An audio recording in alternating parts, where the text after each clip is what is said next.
El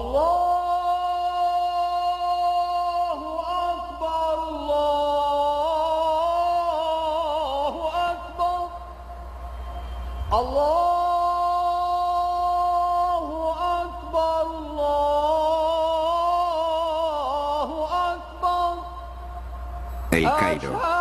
Un muecín llama a los fieles a la oración.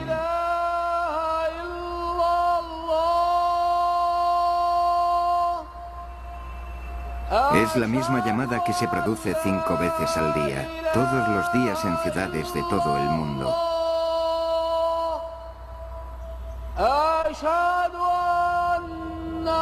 Cerca de un cuarto de la población del planeta responde a ella, ligados entre sí por el perdurable espíritu del Islam.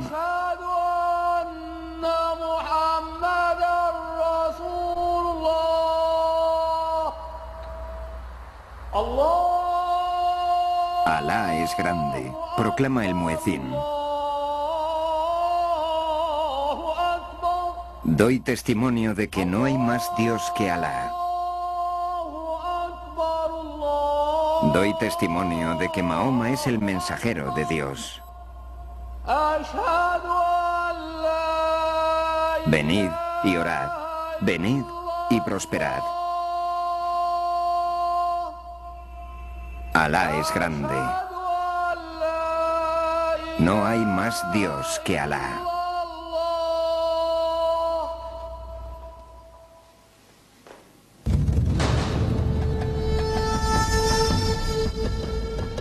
En el desarrollo de la historia, la civilización islámica ha sido uno de los más grandes logros de la humanidad.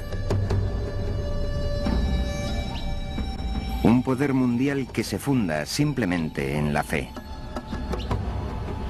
Una revolución espiritual que daría forma a las naciones de 3 continentes y pondría en marcha un imperio.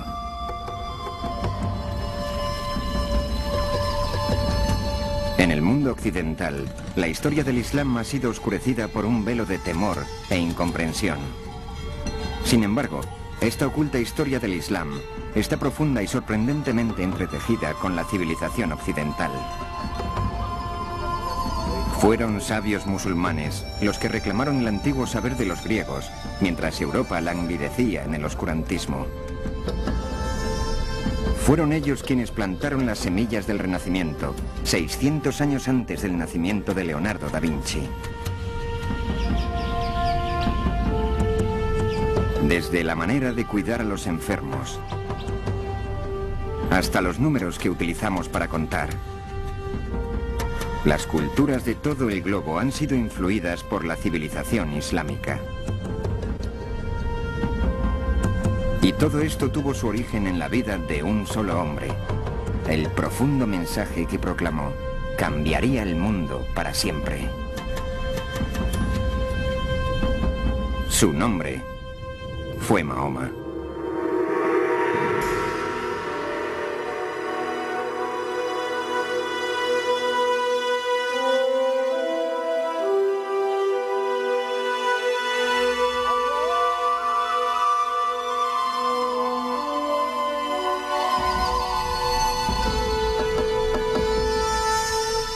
Islam, Imperio de Fe, Episodio 1.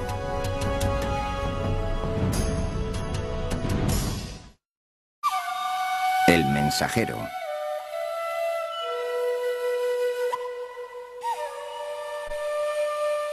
Para los musulmanes, la vida de Mahoma es una historia venerada. En sus misterios tanto como en sus certezas hay creencias consideradas sagradas. Lo que sabemos acerca del profeta es gracias a lo que ha sido preservado a través de los siglos y a lo que la gente ha querido preservar. Es muy difícil separar al ser humano ordinario del hombre que fue, de lo que él dice, las diferentes fuentes de información.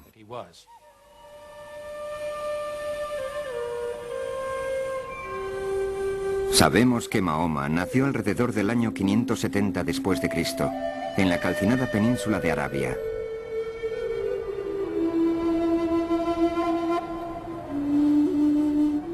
Una tierra de salvaje escasez que compartían las tribus de beduinos en un estado de permanente guerra tribal. Siendo todavía un niño, sus padres procuraron a Mahoma su primera experiencia de la vida en el desierto. Mahoma nació en la Meca, pero fue enviado a vivir con los beduinos porque la gente, incluso en la población de la Meca, creían que los beduinos eran los guardianes de los valores más profundos de la cultura árabe. Y los beduinos pensaban que la gente de la población habían perdido las raíces de la cultura árabe, la poesía, el arte de cuidar rebaños y todas las cosas que ellos hacían de manera magistral. Cuando Mahoma tenía 6 años, murieron sus padres, y él quedó bajo la tutela de su tío, el jefe de su clan. El hecho de ser un advenedizo le hizo adquirir una singular perspectiva. El quedarse huérfano tan pronto le hizo desarrollar un apasionado sentido de preocupación por aquellos que se ven socialmente marginados. Ser huérfano en una sociedad tribal donde el clan y las relaciones familiares son la clave de todo, éxito, posición, honor, dignidad, es experimentar lo que realmente se siente al ser marginado. Eso evidentemente le causó una gran impresión en su juventud.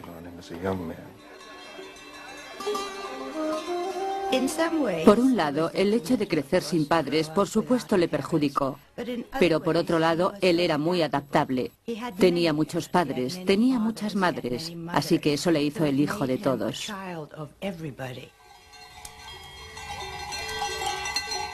En el clan de Mahoma, como todos los árabes de la península, se compartían las historias que habían sido contadas una y otra vez por generaciones. La civilización árabe preislámica era una cultura principalmente oral. Había gran respeto y admiración por la gente que podía expresarse oralmente, y especialmente por aquellos que podían recitar poesía en cualquier momento. La gente más importante de la tribu eran poetas. Cantaban las glorias de la tribu, contaban la historia de la tribu. Para el beduino, la palabra tenía una importancia mística. Los poetas unían la tribu con sus antepasados y celebraban valores más antiguos que la memoria. La poesía era el lazo que unía a los beduinos, celebrando sus victorias y lamentando sus derrotas. Los poemas en sí mismos, como los poemas de Homero, celebraban la ética heroica y al mismo tiempo daban a entender de la manera más profunda la tragedia que esas guerras, esa ética de guerra tribal constante, suponía para la gente.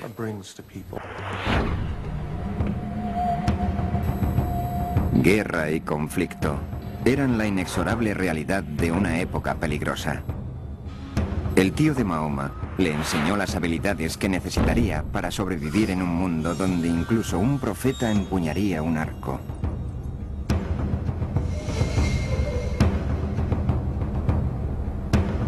En un yermo castigado por los elementos y carente de agua, la rivalidad ocasionada por un pozo podía provocar un feudo de sangre durante generaciones. Una verdadera rivalidad, verdaderas batallas y algunas veces bastante sangrientas, de modo que la lealtad de los individuos se dirigía a la familia y en mayor escala a la tribu. Sin la protección de la tribu, nadie podía salir adelante. Esparcidas por la península existían incontables facciones, todas empeñadas en amargas luchas, cada una defendiendo sus valiosos pastos, las rutas comerciales y, lo que es más importante, sus pozos. Hay que comprender que en su mayor parte el terreno es muy seco, así que el agua es algo que todo el mundo considera invaluable.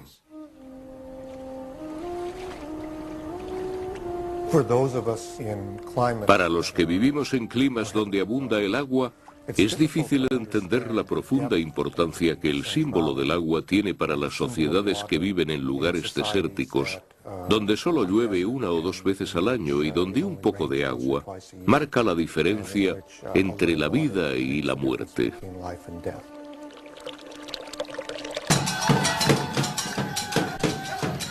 Cada clan tenía sus propios dioses y tótems por separado. Agua y viento, fuego y noche. Todos eran guardados en la ciudad de caravanas de la Meca, en un santuario de madera, piedra y tela. Lo llamaban Kaaba, que en árabe significa cubo. Los árabes preislámicos adoraban una variedad de espíritus que generalmente tenían una orientación animista y que algunas veces estaban asociados con cosas naturales como árboles, rocas o manantiales. La Kaaba de la Meca era uno de los santuarios centrados en un particular grupo de deidades. Se decía que el patriarca hebreo Abraham había construido la Kaaba siglos antes y que una piedra negra sagrada que se guardaba en el interior había caído del cielo. En estos tiempos turbulentos, la Kaaba proporcionaba un lugar pacífico. Solo aquí, los beduinos se doblegaban a una tregua temporal antes de regresar a sus conflictos en las arenas. Había un lugar central alrededor de la Kaaba, un recinto sagrado donde en los tiempos preislámicos todos tenían que deponer las armas. Esto, por supuesto, facilitaba el comercio, porque significaba que no se podían continuar los feudos cuando se estaba comprando o vendiendo. La importancia espiritual y económica de la Kaaba y la Meca son algo difícil de separar en lo que se refiere a los árabes preislámicos. La Kaaba hacía de la Meca un vibrante centro comercial. Aquí se podían encontrar incienso arábico, perfumes exóticos y especias indias, sedas chinas y linos egipcios. Pero quizá el mejor tesoro que se podía encontrar en la Meca era la rica mezcla de culturas. Por la ciudad pasaba gente que podía relatar todo tipo de interesantes experiencias de lugares lejanos. La religión local era mixta. Había cristianos y había judíos. También había árabes del desierto que seguían un tipo de religión animista. El mundo de Mahoma era un centro de comercio que conectaba el mar Mediterráneo con el Océano Índico, comunicando los envejecidos imperios de Bizancio y Persia con los grandes bazares de India y China.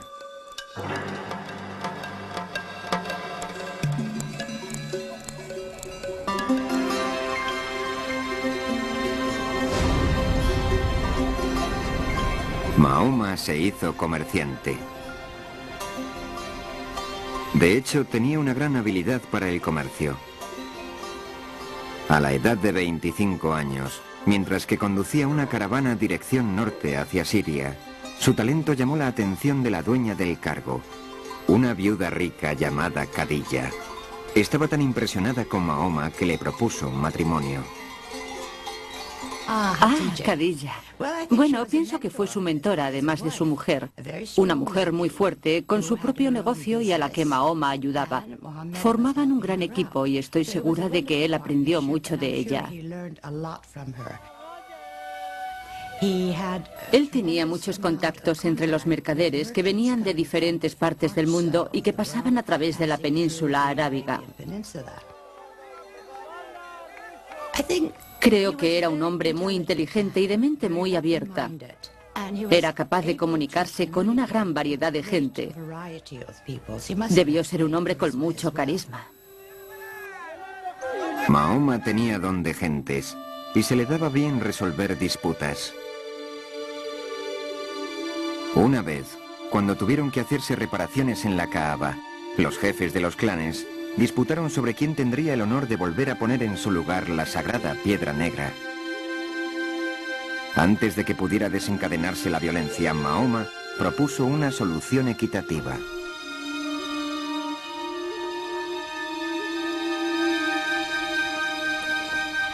Unidos en el esfuerzo, los 4 líderes compartieron el peso y el honor. En gratitud, invitaron a Mahoma a reponer la piedra con sus propias manos.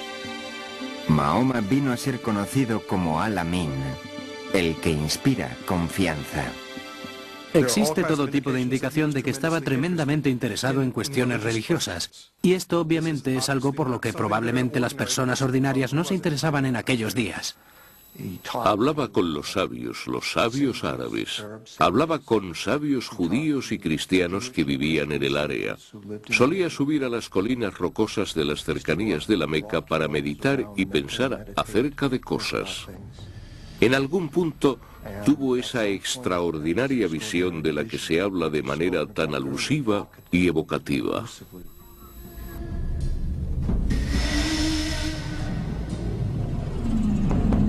En una cueva cerca de la Meca, Mahoma tuvo una experiencia que constituiría el momento decisivo de su vida.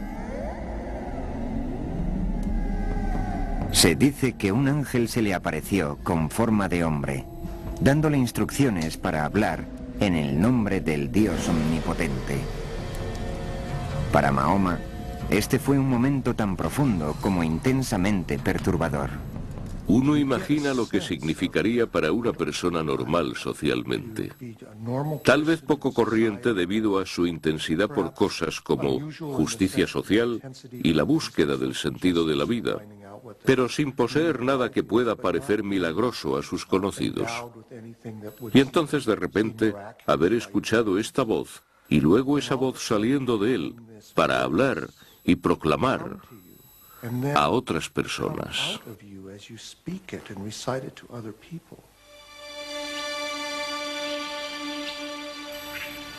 Este es el comienzo de la carrera profética de Mahoma.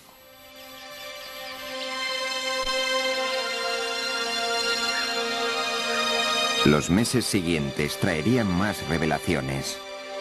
Palabras poderosas, con una cualidad lírica más hermosa que la de la más exquisita poesía arábica.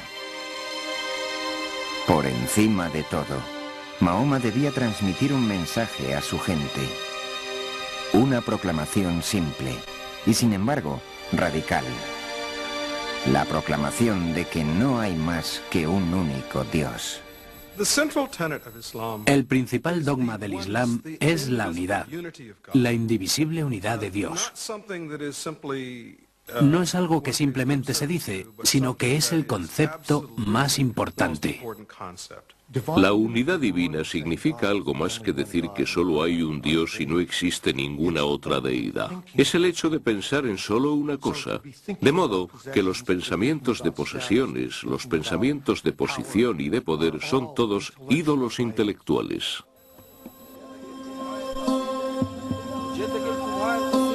Las implicaciones de esto resultaron asombrosas. Un solo Dios significaba un solo pueblo. No más divisiones tribales. Para el pobre y el indefenso, la perspectiva era algo revolucionario. Yo pienso que una de las cosas más importantes de su doctrina, y de la que no se habla a menudo, es el poderoso mensaje de justicia social que impartió. En aquel tiempo en la Meca había una separación creciente entre los que tenían y los que no. Él insistió en erradicar esto, insistió en la idea de compartir la riqueza, y fue este mensaje de justicia social lo que creo que hizo que fuera escuchado por muchos. Junto con el Islam apareció un nuevo orden, una nueva forma de vida. Y era una hermosa forma de vida en la que todos eran iguales, negros, blancos, hombres, mujeres y niños. De modo que tenía ese tipo de atractivo universal que creo que posibilitó la rápida expansión del Islam. Hubo muchos que se sintieron movidos por el mensaje de Mahoma cuando éste empezó a hablar en la comunidad. Tenía la agilidad y la profundidad simbólica de los grandes poemas preislámicos que habían sido creados por este pueblo y que habían dado a la gente en Arabia un oído tan extraordinario para la expresión verbal y donde la expresión verbal era la principal fuerza cultural. Algunos lo llamaron poeta. Hay un sura coránico que básicamente dice que Mahoma no es un poeta. Los poetas hablan impulsados por el deseo, y esta no es la voz del deseo, es la voz de Dios. Los seguidores de Mahoma empezaron a aumentar. Se llamaban a sí mismos musulmanes, o aquellos que se rinden a Dios. Decidieron preservar el mensaje que Mahoma les había transmitido. Este fue el comienzo del Corán. El Corán fue revelado oralmente, pero muy pronto la gente llegó a comprender que había de ser escrito para asegurarse de que no se corrompiera y de que se mantuviera el mensaje original. Empezaron a hacerse copias a partir de una fecha muy temprana. No se sabe la fecha exacta, ya que los primeros manuscritos del Corán no han sobrevivido.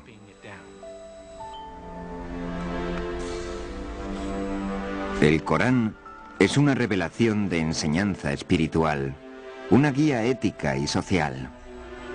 Fue revelado en árabe y se mantiene en árabe.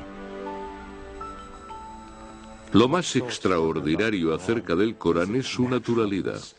Puede hablar de poderosos temas cósmicos de manera íntima, de modo que el poder y la ternura viven constantemente unidos en el lenguaje coránico. Sirviéndose solo de la palabra, el Corán hace llegar su visión a los fieles.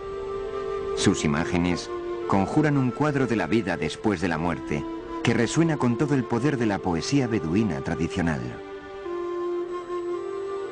Imaginémonos en el desierto rodeados de polvo y un sol cegador. Vistes mantos para cubrir tu cuerpo porque el viento es algo que podría arrancarte la piel de la cara y entonces entras en un oasis.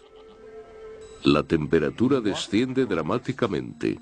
Hay una especie de quietud. El viento ha cesado de aullar. Por todas partes ves verde y colorido. El mundo del agua y el paraíso están simbólicamente atados el uno al otro. Y el Corán conjura esta imagen con solo unas pocas palabras escogidas.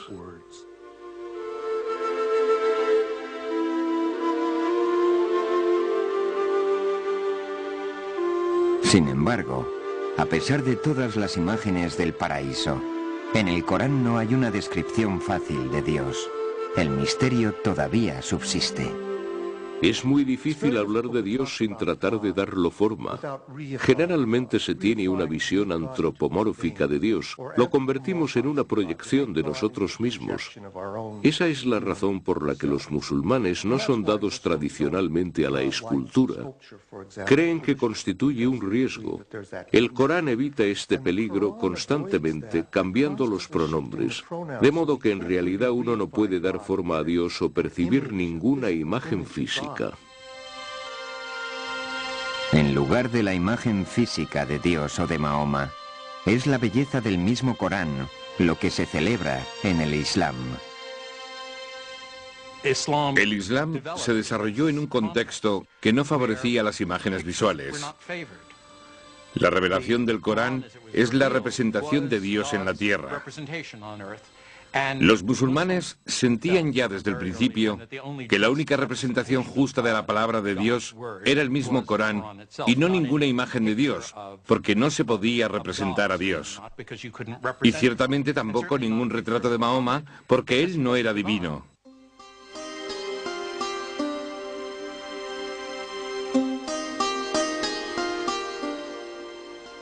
Algunas veces, en ciertos lugares, se hicieron representaciones del profeta Mahoma, pero estas no son imágenes religiosas, no son imágenes destinadas al culto, no son imágenes de Dios o de un santo, son imágenes de Mahoma como figura histórica. Se le honra poniéndole un fondo de azul muy brillante o una nube cerca, pero no se le distingue de ninguna otra manera de los otros caracteres de la historia. Se ha representado otras veces al profeta, pero siempre aparecía con una tela blanca sobre la cara para esconder sus facciones. Son diferentes facetas de una misma idea. Pero ninguna de estas representaciones tiene un carácter devocional. No se supone que uno tenga que mirarlas como a alguien a quien dirigir oraciones. Facilita el aprendizaje de la religión y el énfasis está en la historia. A medida que la comunidad de Mahoma crecía, también lo hacía la oposición. La gente, por supuesto, era escéptica y decía: mira, si eres un profeta, ¿dónde están tus milagros? Como los otros profetas del libro, Moisés hizo sus milagros, Jesús hizo sus milagros. ¿Dónde están los tuyos? La respuesta coránica a este reto es que el milagro es el mismo Corán. Pero este no era milagro suficiente para un pueblo que se definía a sí mismo por los dioses de sus ancestros y los tótems de su tribu. Sus dudas se incrementaban. La idea de una vida después de la muerte les horrorizaba. El Corán representa una gente que era realmente escéptica. ¿Intentas decirme que después de mi muerte, cuando mi cuerpo ha regresado a los elementos y yo me haya corrompido, voy a ser reconstruido y vuelto a la vida? De todos los mensajes del Corán, este es el que resultó más difícil de creer para la gente de Arabia. Mahoma también habló de la condenación eterna para los injustos. Utilizó un lenguaje de imágenes apocalípticas al hablar de los signos del final de los tiempos, cuando las montañas se derrumbarán y los cielos se enrollarán como pergamino. Entonces cada cual conocerá la responsabilidad que tiene por sus acciones. Hace referencia del destino que tienen todos los injustos en el fuego. Para los no creyentes, el juicio divino que invocaba Mahoma era un insulto. El desmantelamiento de su herencia y de sus costumbres, profundamente perturbador. Era una amenaza para su orden social, para su tradición milenaria y también para su economía, debido a la importancia del peregrinaje al santuario de la Kaaba en la Meca. A medida que aumentaban los seguidores de Mahoma, la estructura social de la ciudad de caravanas empezó a deshacerse. Los negocios sufrieron cuando los peregrinos y los comerciantes, preocupados por su seguridad, abandonaron la ciudad. Los líderes tribales decidieron que Mahoma y su mensaje debían desaparecer permanentemente.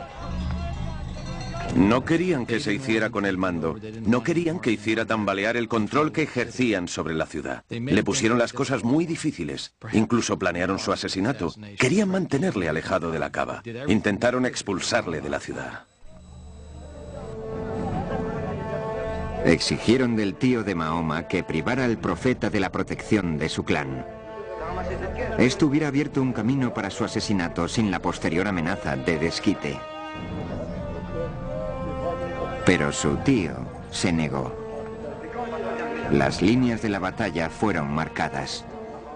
Nada que no fuera una guerra tribal podría ya solucionar el conflicto. Claramente a Mahoma se le pide que haga cosas extraordinarias. Ha de decir a los beduinos que renuncien a sus nociones de dioses múltiples, que renuncien a su apego a los ancestros, a la guerra tribal y a su forma de vida. Estas cosas podían hacerle y le hicieron objeto de desprecio, persecución y ataque.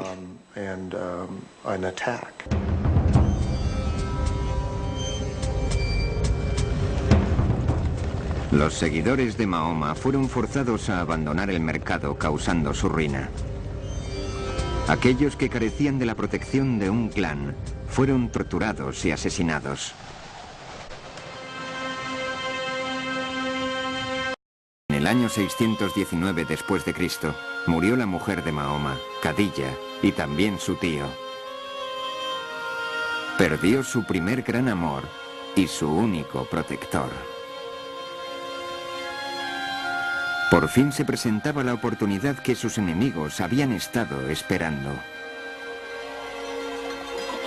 Pero en la exuberante ciudad oasis de Yathrib, al norte de la Meca, se abrió un refugio para Mahoma y su gente.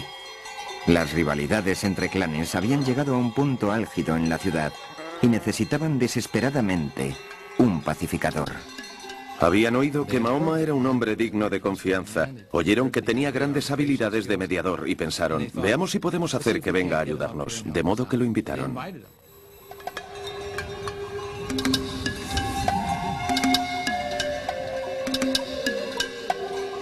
Mahoma aceptó viajar a Yathrib, para solucionar sus disputas, a cambio de un refugio seguro para su gente.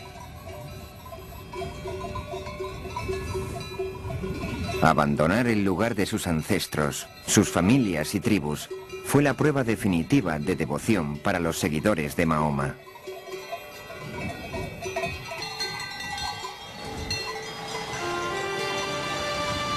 Esto supuso la formación de una nueva comunidad y una nueva tribu. Por vez primera, lo que les unía no era la sangre, sino la fe.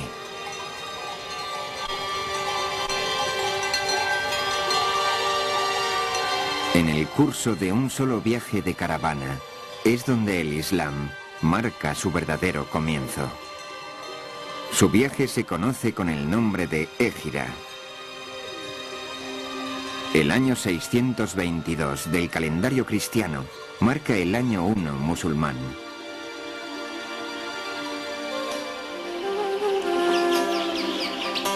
La meta de Mahoma para con la gente de Yathrib era la misma que la de su misión a más grande escala, procurar la paz y la unidad con su mensaje. Se le pedía que hiciera de figura salomónica para solucionar las tensiones que mediaban entre tribus que parecían irreconciliables. Cuando su trabajo se vio coronado por el éxito, la ciudad llegó a ser conocida como la ciudad del profeta, Medina. La gran tarea de Mahoma en Medina consistió en intentar un acercamiento entre diversos grupos y formar una comunidad de creyentes de manera que la gente quedara unida en una especie de armonía.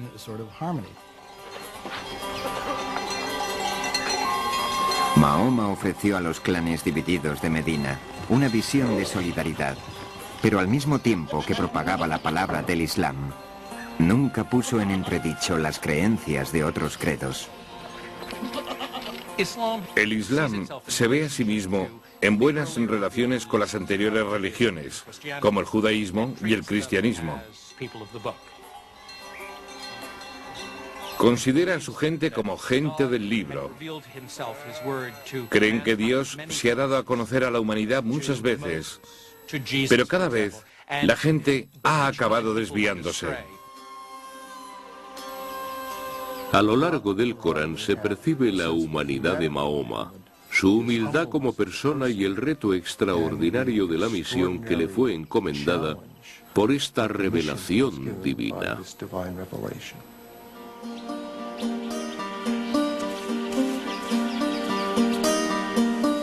A medida que la comunidad musulmana crecía en Medina, se desarrolló una vida de devoción simple y ritual. Un esclavo abisinio liberado, llamado Bilal, fue el primero en llamar a los fieles a la oración en la casa de Mahoma. ¡Allahu Akbar! ¡Allahu Akbar! Fue la primera mezquita. ¡Allahu Akbar! ¡Allahu Akbar! ¡Ashhadu an la ilaha illallah!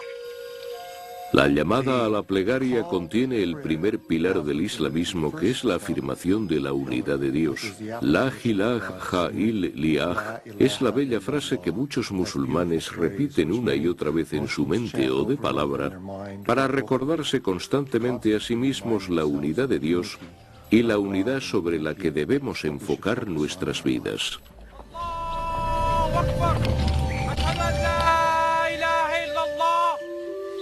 أشهد أن لا إله إلا الله أشهد أن محمدا رسول الله. La oración en comunidad es buena porque cimenta la idea de pertenencia a un movimiento, a una religión, a una comunidad.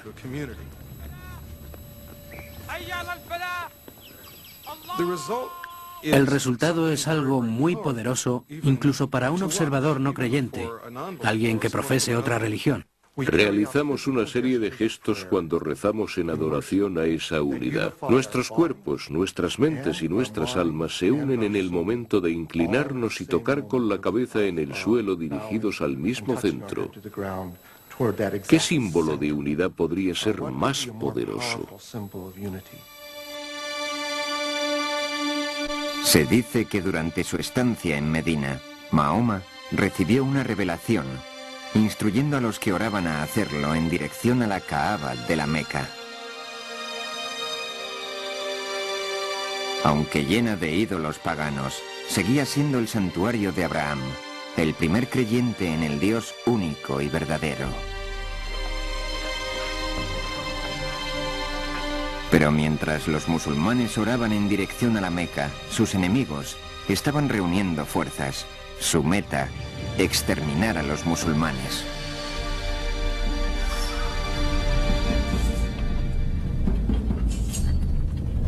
La gente de Mahoma empezó a reunir armas.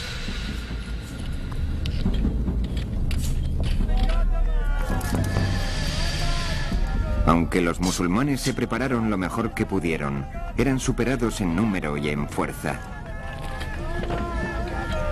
Reunieron una fuerza de solo 313, en su mayoría viejos y muchachos con unas pocas armas. Mientras tanto, se acercaba una fuerza de 1000 hombres de la Meca fuertemente armados.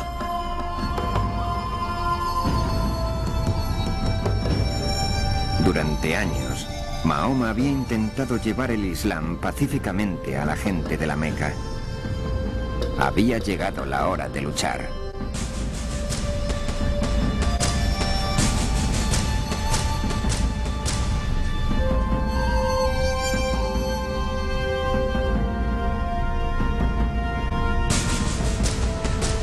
Los musulmanes se enfrentaron a sus propias tribus, hermano contra hermano, hijo contra padre.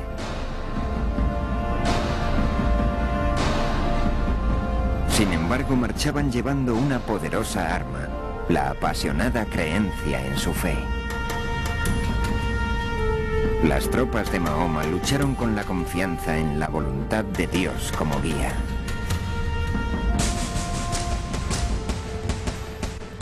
Participaron en 3 batallas extremadamente sangrientas. Hubo un momento en que toda la recién comunidad musulmana estuvo al borde de la extinción.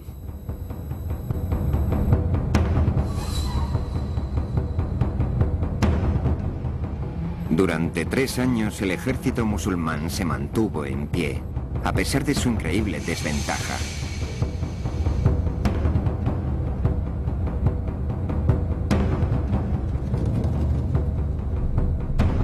Cuando las noticias de la lucha se extendieron, otras tribus beduinas vieron la mano de Dios en las victorias de Mahoma. Uno por uno, las gentes del desierto empezaron a unirse a su causa. El ejército musulmán creció y el viento cambió de dirección.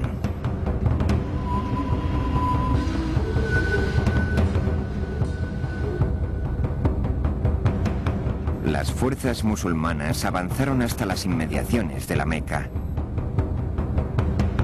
Fue un furioso sitio que se prolongó casi un mes, hasta que finalmente la ciudad cayó en poder de Mahoma.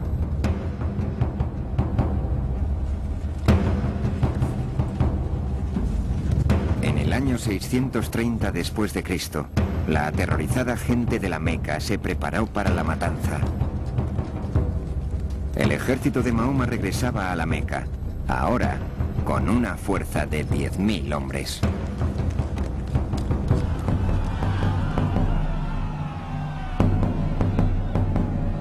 Los derrotados conocían el terrible destino que les esperaba.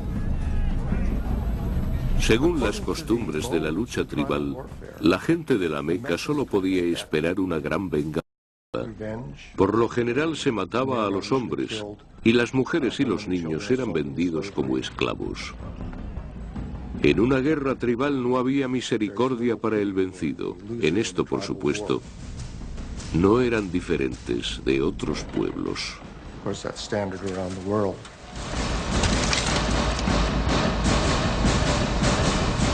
Pero Mahoma reservaba una sorpresa para la ciudad vencida. Cuando Mahoma entró en la Meca no llevó a cabo una sangrienta venganza, sino que acogió a aquellos contra los que había luchado durante 3 años y que habían intentado aniquilarle. Esto llenó de asombro a todos los que le rodeaban. De modo que en la fundación de la religión se pueden encontrar episodios de gran generosidad, actos de extraordinaria bondad y misericordia.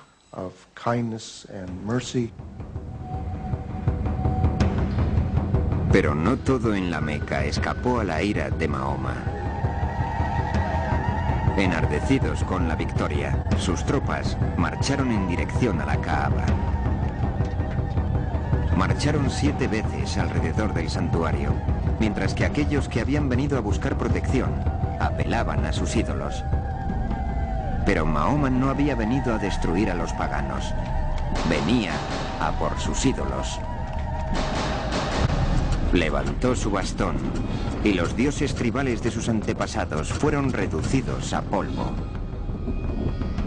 El hecho de que Mahoma entrara en la Meca, se dirigiera al santuario y destruyera los ídolos que había dentro tiene una gran importancia cultural y simbólica en el Islam. Al destruir los ídolos, estaba destruyendo el sistema tribal, en el cual cada tribu tenía su propio dios independiente.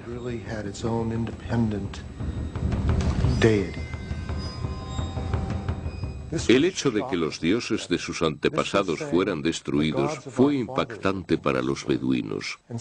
De alguna manera se les estaba diciendo que sus ancestros estaban equivocados. ¿Cómo se puede decir esto en una tradición en la que las relaciones que cada cual tenía con su padre y con su tribu eran de importancia primaria? Este acto iconoclasta de violencia profética tiene tanta importancia en la tradición islámica como el de Moisés rompiendo las tablas de la ley cuando vio la idolatría de Israel en el monte Sinaí, o Jesús arrojando del templo a los comerciantes.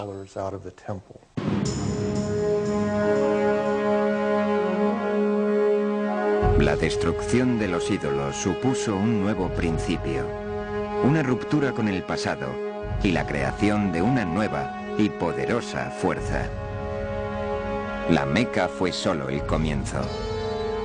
Una después de la otra, las tribus de la nación fueron asimiladas y unidas bajo la bandera del Islam.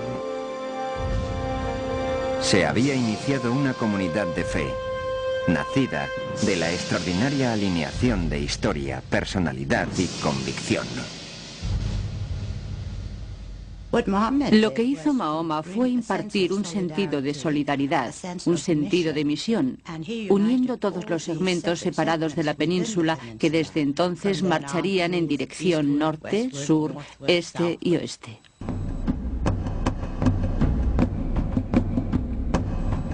Poniendo rumbo al norte, los musulmanes barrieron el actual Líbano y Siria.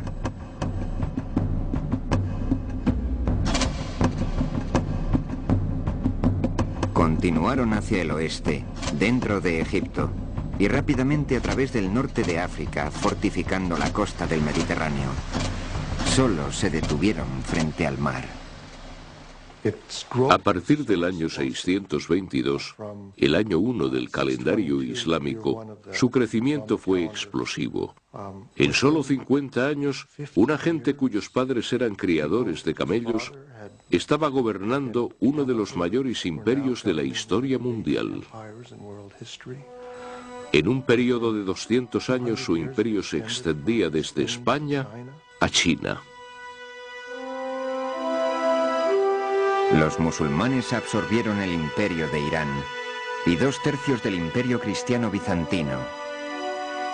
Para entonces, su dominio era más grande que el de Roma.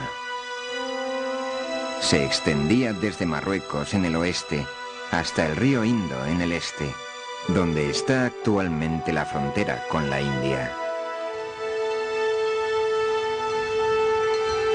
¿Cómo pudo suceder que un ejército tan pequeño pudiera conquistar un área así de grande, tan rápida y fácilmente?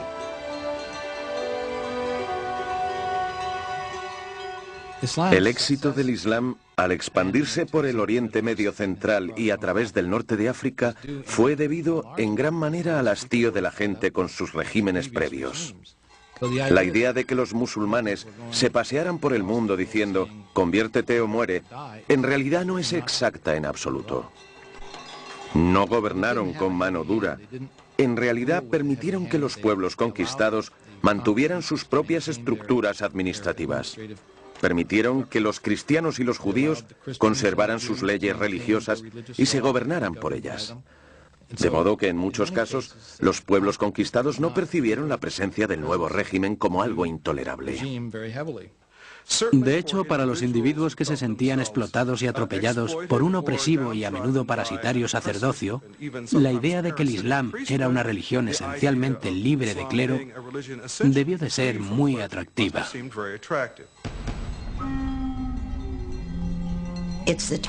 Son los tiempos los que crean el cambio y algunas veces los hombres. El Imperio Romano se había derrumbado y el Imperio Bizantino no era suficientemente fuerte. Existía la necesidad de una nueva visión, una nueva forma de mirar la vida, y creo que lo que sucedió es que en aquel tiempo la visión de Mahoma rellenó el vacío que existía en esas sociedades. Necesitaban algún tipo de solidaridad en sus vidas. Las lecciones del Corán, que tuvieron tanto éxito entre los musulmanes de Medina y la Meca, probarían ahora su eficacia a una escala global. Mientras la conquista barría Siria, los musulmanes asistían a sus plegarias del viernes en la iglesia de San Juan Bautista, en Damasco, permitiendo que su congregación cristiana continuara con sus servicios dominicales. Uno junto a otro, los dos credos compartían el mismo edificio, en paz.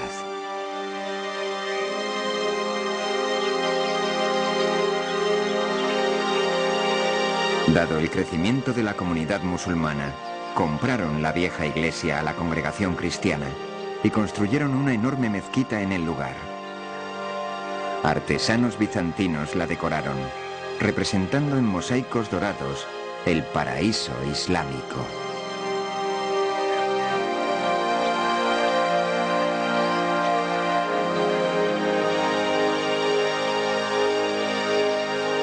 La gran mezquita de Damasco se convertiría en un modelo para las mezquitas que se construirían en todo el imperio.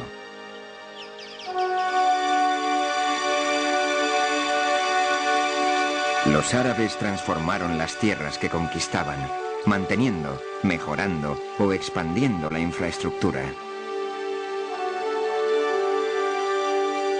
En Túnez, construyeron sobre ruinas romanas. Diseñaron un ingenioso sistema para purificar el agua, sirviéndose de la gravedad para separar el agua fresca de los sedimentos. Formando parte del sistema, había dos enormes estanques que construyeron fuera de las murallas de la ciudad.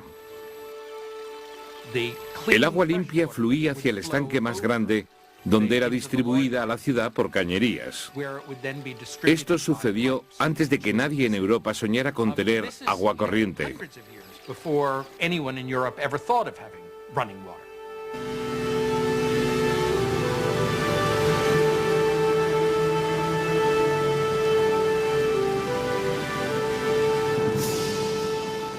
Por todas partes se encuentran proyectos para transportar agua desde las montañas hacia las planicies donde el agua escaseaba. Resucitaron elaborados sistemas de irrigación, llenando los viejos acueductos de piedra con valiosa agua.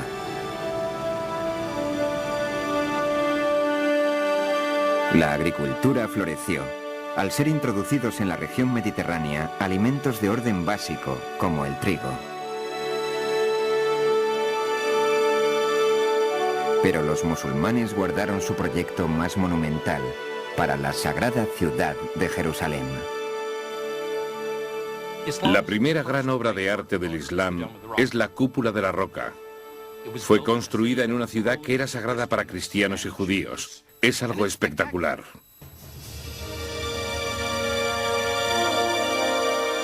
Como en el caso de la Meca y la Kaaba, el significado de este sagrado enclave se remonta a Abraham, pues se dice que la roca del interior fue el lugar donde Abraham casi sacrificó a su hijo. Esta construcción rivalizaba con la cercana iglesia del Santo Sepulcro, donde se dice que Cristo fue sepultado. La cúpula de la roca es extraordinaria por su perfección. La gente reverenciaba este enclave por ser el lugar sagrado de Abraham e Isaac. Imaginemos estos recién llegados que vienen y se apropian de un pedazo de tierra de primera calidad. Construyen en la cima de una montaña un nuevo edificio para una nueva religión, algo que brilla a la luz del sol, para todo aquel que quiera mirar. Esto no es algo pasajero, es algo de gran importancia. El Islam ha venido a quedarse. En tan solo 100 años, Mahoma había cambiado el mapa político y espiritual del mundo, y sus seguidores se establecieron en un imperio más grande que el romano. Pero Mahoma jamás vivió para verlo.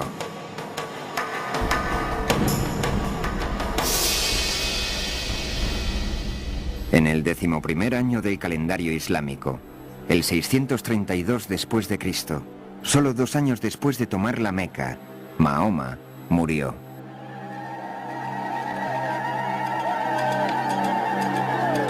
Medina se sumió en la desesperación.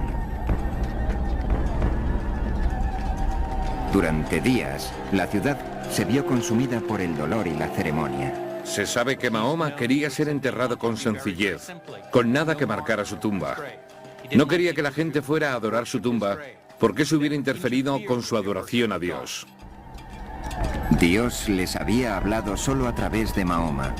Ahora que el profeta les había dejado, quizá Dios también les abandonaría.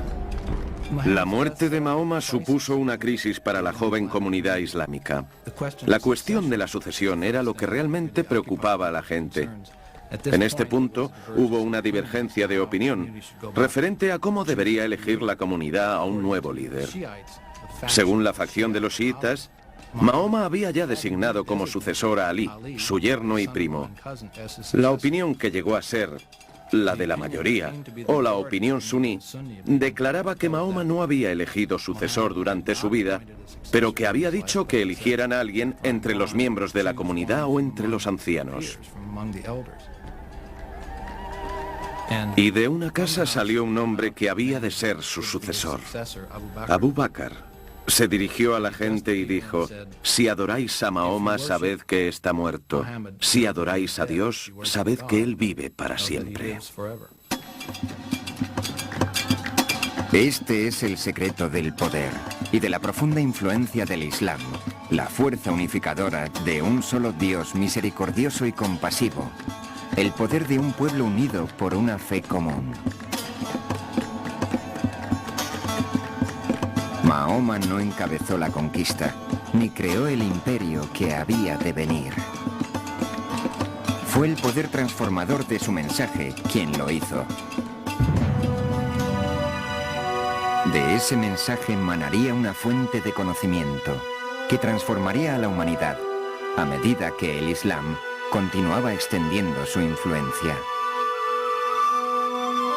Habría una nueva era esperando a los musulmanes. Estaban destinados al conocimiento, a nuevos horizontes y a un choque de poderes que no había sido visto nunca en la historia del mundo.